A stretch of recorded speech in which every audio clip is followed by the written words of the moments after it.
Ninguna enfermedad en la historia condujo a restricciones tan intrusivas como la Gran Gripe de 1918.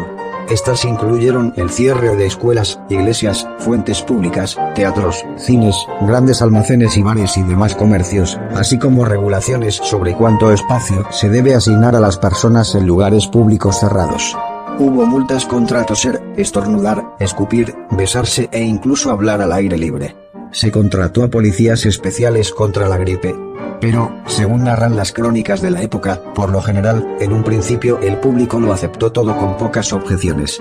Hubo posteriormente un debate científico sobre si las mascarillas eran efectivas o no lo eran, y el juego comenzó a cambiar después de que el bacteriólogo francés Charles Nicolle descubriera en octubre de 1918 que la gripe era mucho más pequeña que cualquier otra bacteria conocida. La noticia se difundió rápidamente, incluso en los periódicos estadounidenses de los pueblos pequeños se publicaron dibujos irónicos y caricaturas que decían cómo usar cercas de alambre para bloquear moscas, mostrando claramente al espectador lo estúpido de esta medida. Sin embargo, esto ocurría justamente cuando las tasas de mortalidad estaban aumentando en casi todos los países occidentales. Por esta razón, a pesar del descubrimiento de Nicolle, varias autoridades comenzaron a hacer las máscaras obligatorias. San Francisco fue la primera ciudad importante de los Estados Unidos en hacerlo en octubre de 1918, y continuó durante un periodo de 3 meses. Numerosas fotografías sobreviven de grandes multitudes con máscaras en los meses posteriores al descubrimiento de Nicolle. Pero muchos comenzaron a desconfiar de las máscaras y las vieron como una violación de las libertades civiles. De hecho, tras la publicación de este descubrimiento, y pese a la obligatoriedad de su uso, se cuenta que el hombre promedio usaba la mascarilla colgada de la nuca hasta que veía a un policía, momento en el que se la ponía.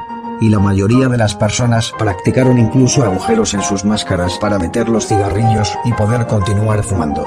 En algunas ciudades norteamericanas, como San Francisco, se crearon ligas antimáscara, así como protestas y desobediencia civil.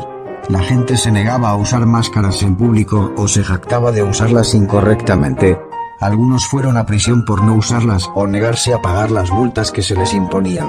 En la ciudad de Tucson, Arizona, un banquero insistió en ir a la cárcel en lugar de pagar su multa por no enmascararse. En otros estados del oeste, los jueces regularmente se negaron a usarlos en los tribunales.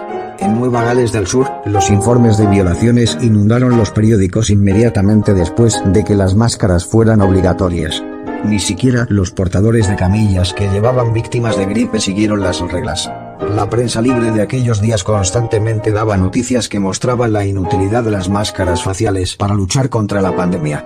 Así, el jefe de la Junta de Salud del Estado de California había presentado a fines de 1918 hallazgos del Hospital Mejor Administrado de San Francisco que mostraban que el 78% de las enfermeras se infectaron a pesar del uso cuidadoso de las máscaras.